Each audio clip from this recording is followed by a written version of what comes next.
Hi everybody, it's me, Elizabeth, and if you are a fan of the very, very powerful shadow work journal, I have an all-important question for you. What color is your shadow right now, and why does this matter? I'm an artist and an art therapist, and I devote my entire life to helping people connect to their loved ones in the spirit world, and I got here doing my own share of shadow work. And this is because when we engage in shadow work, we're actually clearing out darkness and making room for light and making room for beautiful and profound spiritual connection. And so, in the spirit of Carl Jung, the father of all shadow work, I clear my shadow and do this work through dream work and meditation and ritual and lots of art making. And this is because making art of our shadow helps us see what may not even be known to our consciousness. And that's the key to shadow work.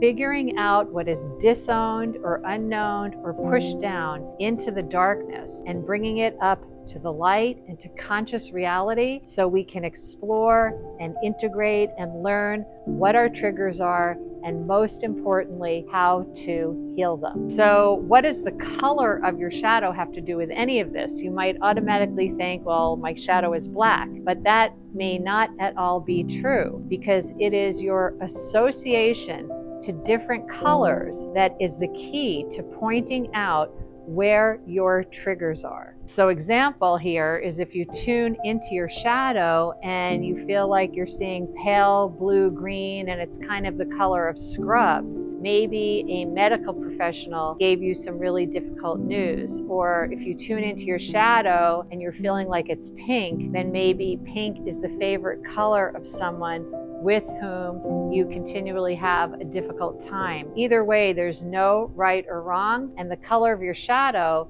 is obviously going to change at any given time depending on the trigger you are tuning into. So let's try this little practice right here and now and try to determine what color your shadow is in this moment.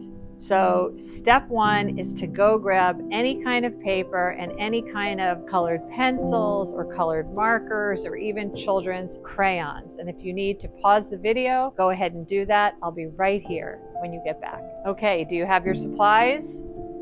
I have mine. And right now we are going to just pause and begin connecting with our breath, taking some big inhales and exhales.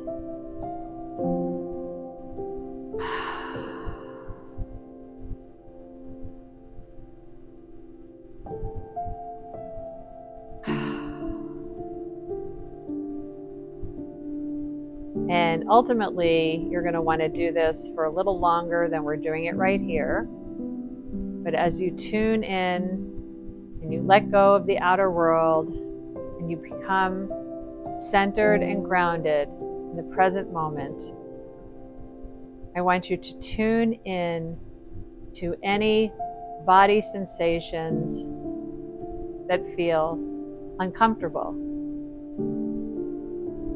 And obviously, if it's too difficult, just stay with your breath.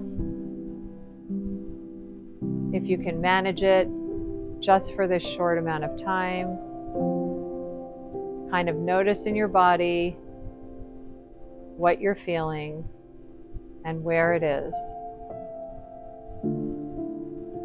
And without trying to identify it, I'm inviting you now to ask yourself this question. What color is this shadow?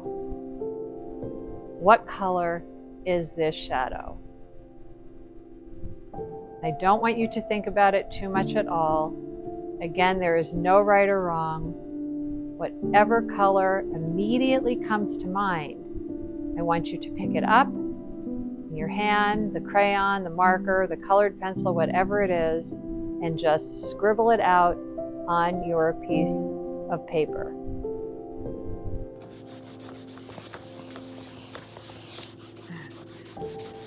And there's never any right or wrong to the scribble for what goes onto the paper.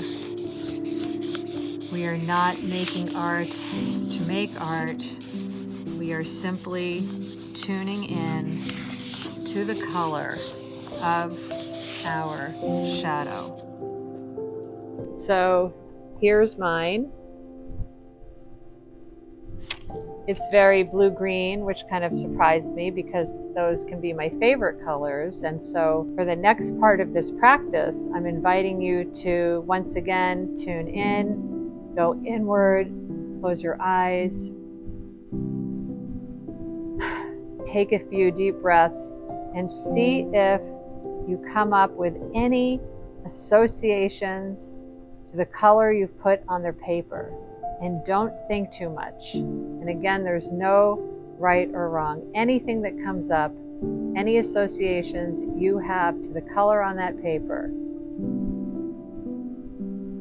And you might even want to jot the associations down and reflect on them later when you have more time.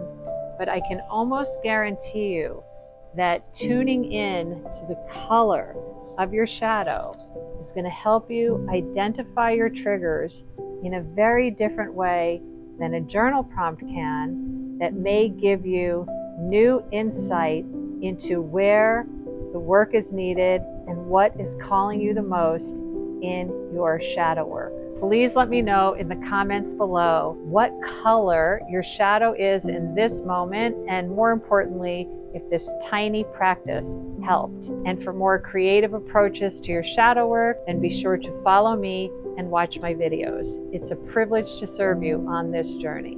From my heart to yours, a big namaste.